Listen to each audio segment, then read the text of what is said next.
你是不是也常常在凌晨3点醒来？那一刻，全世界都睡着，只有你清醒。窗外一片漆黑，只有远处路灯微弱的光线透进来。你听剑挂中滴答滴答的声音，每一秒都像在提醒你，你又失眠了。你躺在床上，翻来覆去，看着天花板，感觉整个世界只剩下你一个人。那种孤独感，那种无助感，只有经历过的人才懂。你开始胡思乱想，明天的会议怎么办？身体是不是出了问题？为什么别人都能一觉到天亮，只有我每晚都要醒来？你越想睡，反而越清醒。你开始怀疑自己是不是有病，是不是哪里出了问题？心跳开始加快，呼吸变得急促，额头开始冒汗。但我要告诉你，别急，这不是病。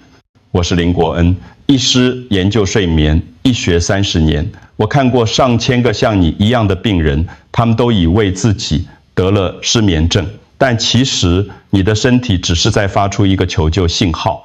这个信号大部分人都误解了。今天我要跟你分享一个秘密：凌晨3点醒来，真正的问题不是为什么会醒，而是醒了之后你做了什么。很多人在不知不觉中做了3件事，这3件事才是让你失眠的真正元凶。请让我知道你是从哪里收看的。在我们开始之前，请留下评论，提出任何你可能有的问题。别忘了订阅频道并开启小铃铛，这样才能收到我们最新的健康建议。我想知道你是否正在观看这支影片。如果你觉得这些内容有帮助，请在留言区打上数字1，如果没有帮助，请打上数字0。请一定要听到最后，因为我不只会告诉你这3个致命错误是什么，还会教你3个简单的方法，让你在5分钟内重新入睡。这些方法我用在无数病人身上，效果惊人。有些人甚至跟我说，他们已经10年没睡过这么好的觉了。准备好了吗？让我们开始揭开这个秘密。在告诉你那3个错误之前，我们先来理解为什么是凌晨3点，为什么不是2点，也不是4点。让我先自我介绍一下，我是林国恩医师，在台大医院睡眠中心工作了30年。这30年来，我看过的失眠病人，少说也有上万人，从20几岁的年轻人到80几岁的老人家，每个人都有自己的失眠故事。但经过这么多年的研究和临床经验，我发现了一个规律：大部分人醒来的时间都集中在凌晨3点到4点之间。为什么？让我用最简单的方式解释给你听。第一个原因，深层睡眠比例下降。当我们年轻的时候，比如说20岁，我们的身体能够进入20%的深层睡眠。这个深层睡眠非常重要，它就像手机的快速充电模式，能让我们的身体和大脑快速恢复。但是随着年纪增长，到了60岁，我们的深层睡眠只剩下5%。这就像电池老化一样，新电池可以充得饱饱的，用得久久的，但老电池呢，充电很快就满了，但也很快就没电了。所以你会发现，年纪越大，越容易在半夜醒来，而且一旦醒来，就很难再睡着。第二个原因，生理时钟提前。我们的身体有一个内建的时钟，叫做生理时钟。这个时钟控制着我们的体温、荷尔蒙分泌，还有睡眠周期。当我们年轻的时候，这个时钟会在早上7点左右，让核心体温上升，告诉我们该起床了。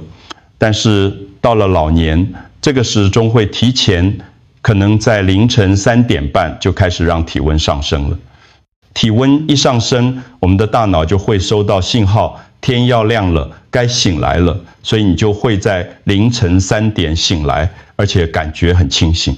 听到这里，你应该放心了。凌晨3点醒来，不是你有病，不是你身体出了问题，这只是你身体节奏的自然改变。这就像春天来了，花自然会开，秋天到了，叶自然会落，这是自然规律，不是疾病。但是请注意，我要说的重点来了，真正的问题不是为什么会醒，而是醒了之后你做了什么。接下来我要告诉你的3件事，才是让你整夜失眠的真正元凶。醒来第一件事，看时间，这是最致命的错误。让我描述一个场景，看看你是不是也这样做过。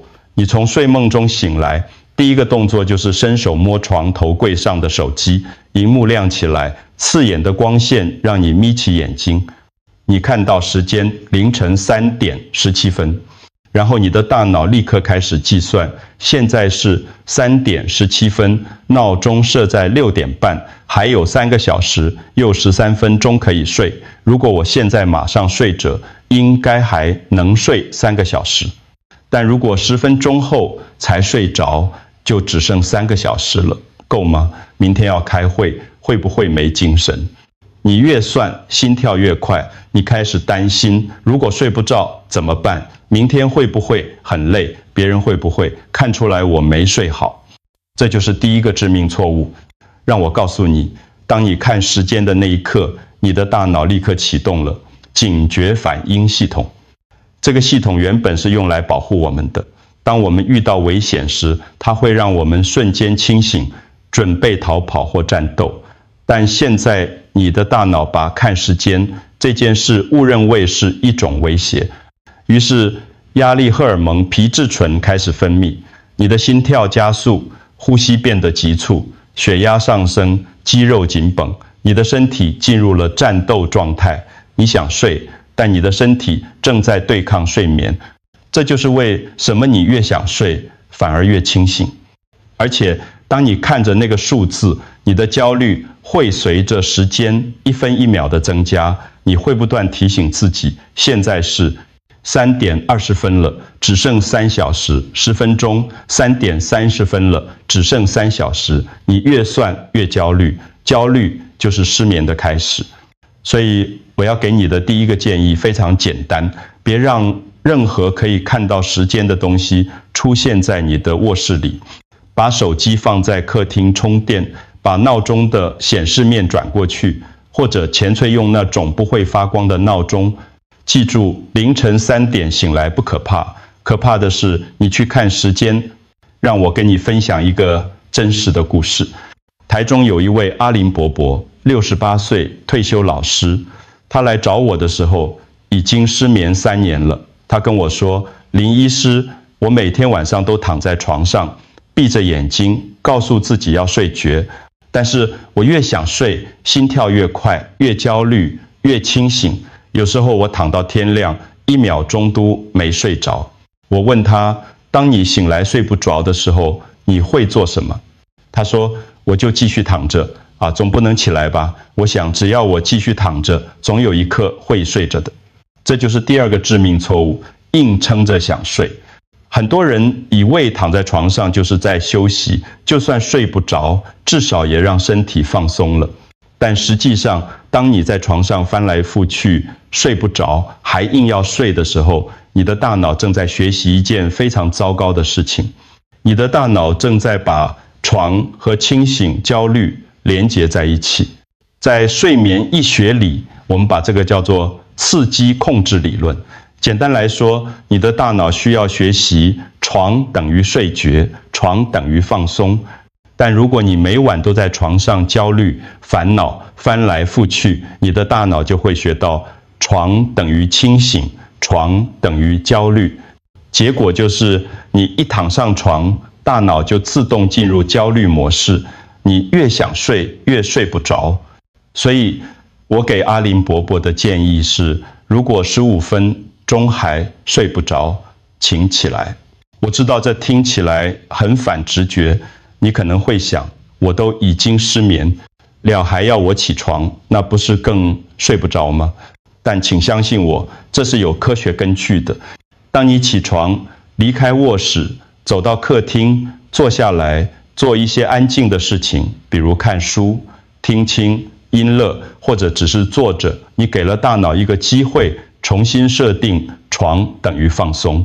这个连结等到你觉得困了，眼皮开始沉重了，再回到床上，这样你的大脑就会重新学习，床是用来睡觉的，不是用来焦虑的。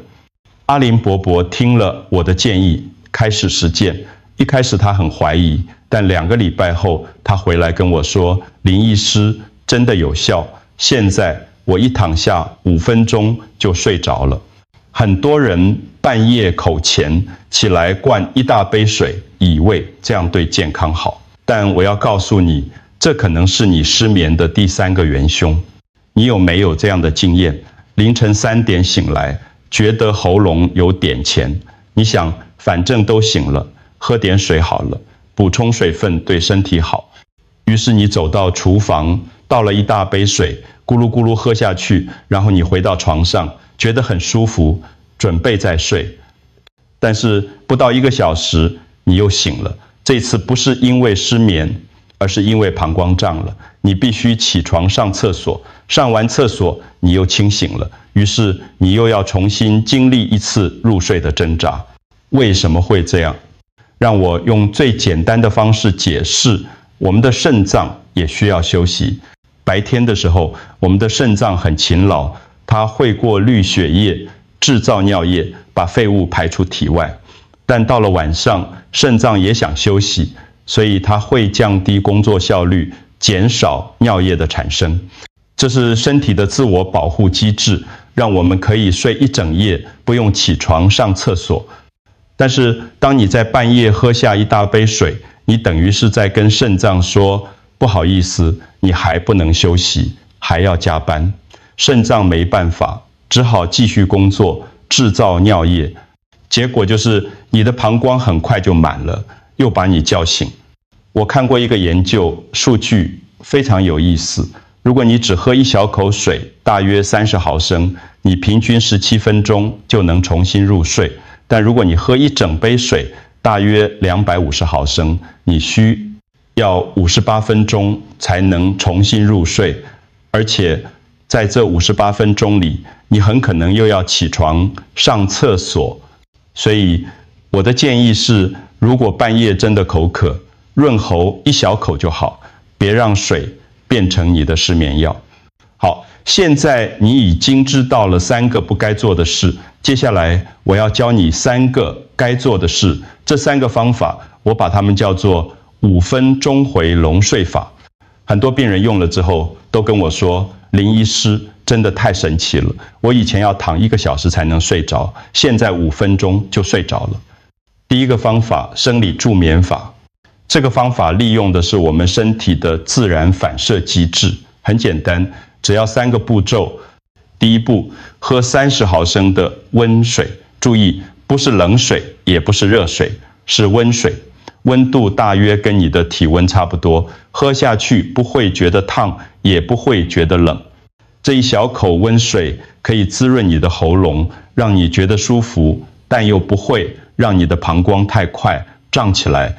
第二步，找一个舒服的地方坐下来，不是躺下，是坐下，可以是沙发，可以是椅子，让你的背部有支撑，让你感觉放松。然后用你的右手轻轻地按摩你的左脚掌，从脚跟开始，慢慢地往脚趾方向推，力道不用太大，轻轻的就好，就像在抚摸一样。速度也不用太快，慢慢来，1秒钟推1次就好。持续1分钟，然后换边，用你的左手轻轻地按摩你的右脚掌，同样从脚跟推到脚趾，轻轻地、慢慢地持续1分钟。第3步，当你觉得脚掌开始温暖起来的时候，就可以回到床上了。什么这个方法有效？让我解释给你听。当我们的手掌和脚掌温度上升的时候，我们的身体会启动一个自然的散热机制，身体会把热量从核心往四肢输送，让手脚温暖起来。但与此同时，我们的核心体温会下降，而核心体温下降正是我们的大脑用来判断该睡觉了的信号之一。而且当你在按摩脚掌的时候，你启动了副交感神经系统，这个系统负责让我们放松平静，它会让你的呼吸变深、变慢，让你的心跳变慢，让你的肌肉放松，这些都是入睡前的自然状态。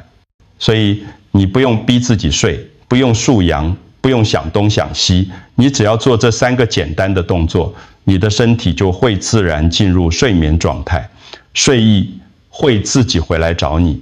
当大脑太吵，就让鼻涕你安静下来。很多人失眠不是因为身体不累，而是因为脑袋停不下来。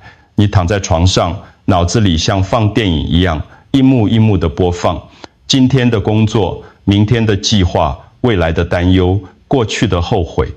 你想停，但停不下来；你想睡，但大脑不让你睡。这时候你需要的不是安眠药，而是一支笔和一张纸。这是第2个方法，心理疏导法。步骤很简单，但效果惊人。准备一本小笔记本，放在床头。当你醒来睡不足的时候，起床，打开笔记本，开始写。第一件事，写下3件你在过去24小时内感恩的事。可能是今天吃到很好吃的晚餐，可能是孙子打电话来关心我，可能是今天天气很好。不用多伟大，不用多特别，只要是让你觉得感谢的事情就好。第2件事，写下3件你现在正在担心的事，可能是担心明天的身体检查结果，可能是担心儿子的工作，可能是担心自己睡不好，把它们写下来，一条一条，清清楚楚。第3件事，把这张纸对折，放进一个盒子里，我们把这个盒子叫做担忧盒子。然后对自己说，这些担忧我明天早上9点再打开来看，现在我要睡觉了。让我跟你分享一个真实的故事。嘉义有一位阿美阿姨，56岁，家庭主妇。她来找我的时候已经失眠2年了。她说她每天晚上都想东想西，担心这个担心那个，完全睡不着。我教她这个方法时候，她每天晚上都写感恩日记。6个月后，她回来复诊，她跟我说，林医师，我现在不只睡得好，整个人的心情都变好了。我以前总是看到坏的一面，现在我学会看好的一面。每天写3件感恩的事，让我发现原来我的生活有这么多值得感谢的。为什么这个方法有效？从科学的角度来说，当你写下感恩的事情，你启动了大脑的前额叶皮质这个区域负责理性思考和情绪调节，它会释放多巴胺和血清素，让你感觉愉悦和平静。同时，前额叶皮质会抑制杏仁核的活动。杏仁核是大脑里负责恐惧和焦虑的区域。当杏仁核安静下来，你的焦虑就会减少。而当你把担忧写下来，放进盒子里，你给了大脑一个承诺：这些问题我会处理，但不是现在大脑听到这个承诺就会放心。他知道你不是在逃避，只是在延迟处理。于是他愿意让你休息，让你睡觉。当你写完，对自己说，明早9点再打开盒子，这一刻，你的大脑会真正放心，它会告诉你，好，那我们现在可以睡了。当你什么都做不了，当你觉得前面2个方法都试过了，还是睡不着，还有一个终极法，保回到当下。很多时候，我们失眠是因为我们的心不在当下，我们的身体躺在床上，但我们的心可能在担忧，明天可能在后悔，昨天可能在幻想下个月、明年、10年后。我们的心到处飞，就是不在这里。这就是为什么你会觉得焦虑，会觉得不安。因为当你想着未来，你会害怕；当你想着过去，你会后悔。但当你回到当下，你会发现，此时此刻其实一切都还好。这个方法叫做无感练习，很简单，但非常有效。当你醒来睡不着的时候，不要闭着眼睛逼自己睡，睁开眼睛，坐起来，开始这个练习。第一步，看5样东西，慢慢的环顾你的房间，找出5样你能看到的东西，可能是窗帘，可能是时钟，可能是床头柜，可能是一幅画，可能是你的拖鞋。每看一样东西，就在心里默默地说：我看到窗帘，我看到时钟。慢慢的看，仔细的看。第2步，感觉4种触感。注意，你身体接触到的东西，可能是枕头的柔软，可能是棉被的温暖，可能是床单的光滑，可能是脚趾碰到的床尾。每感觉到1种触感，就在心里说：我感觉到枕头的柔软，我感觉到棉被的温暖。第3步，听3种声音，闭上眼睛，细听，你能听到什么？可能是窗外的风声，可能是远处的车声，可能是冰箱的马达声。每听到1种声音，就说我听到风声，我听到车声。第4步，闻2种气味，深呼吸。你闻到什么？可能是枕头的香味，可能是房间的味道。如果闻不太到，可以闻闻你的手，闻闻棉被。第5步，尝1种味道，舔舔你的嘴唇。你尝到什么？可能是嘴巴里残留的味道，可能只是你自己的味道。当你完成这5个步骤，你会发现一件神奇的事情，你的大脑安静下来了。为什么？因为当你的大脑专注于此刻，它就没有空间去焦虑。焦虑永远是关于未来或过去的，但此刻没有焦虑，此刻只有体验。哈佛大学有一个研究，追踪了200位失眠患者，他们每天练习正念冥想10分钟，持续8周，结果发现这些人的睡眠品质改善了41%，不止睡得更快，睡得更深，白天的精神也变好了。所以，当你觉得自己什么都做不了的时候，记得你还可以回到当下，几分钟的专注，可能比1整夜的焦虑更能治愈你。好，让我们做个总结。今天我跟你分享了3个不该做的事和3个该做的事。3个不该做的事：第一，不要看时间，把手机、时钟、所有会显示时间的东西从你的视线里移开。第二，不要硬撑着想睡，如果15分钟还睡不着，起来离开卧室。第三，不要喝太多水，润喉1小口就好，不要让水变成你的失眠药。3个该做的事：第一，生理助眠法，喝1小口温水，按摩脚掌，让身体自然进入睡眠状态。第二，心理疏导法，写下3件感恩的事，写下3件担忧的事，放进担忧盒子。第三，正念转移法，用五感练习把自己带回当下。但我还想跟你分享一件最重要的事：凌晨3点醒来，真的不是坏事。我们活在一个对睡眠充满误解的时代，大家都觉得一定要睡满8小时，一定要一觉到天亮才叫睡得好。但实际上，每个人需要的睡眠时间不一样，有些人睡6小时就够了，有些人需要9小时，而且随着年纪增长，我们需要的睡眠时间会减少，睡眠的结构也会改变。凌晨3点醒来，也许不是失眠，只是你的身体在告诉你，我已经休息够了，我准备好面对新的一天了。所以别和失眠对抗，学会与它共处。凌晨3点，也许是你和身体对话的时刻，在那个宁静的时刻，没有白天的喧嚣，没有外界的干扰，你可以听见自己内心的声音，你可以感谢今天，你可以释放担忧，你可以单纯地活在当下。这些时刻也许比睡眠更宝贵。如果今天的分享对你有帮助，请在留言区打一个眠字，让我知道我的分享有触动到你。也欢迎你分享自己的失眠经验，或是试过这些方法后的心得。我会看每一则留言，也会尽力回复大家。愿你今晚睡得深，梦得甜，我们下次再见。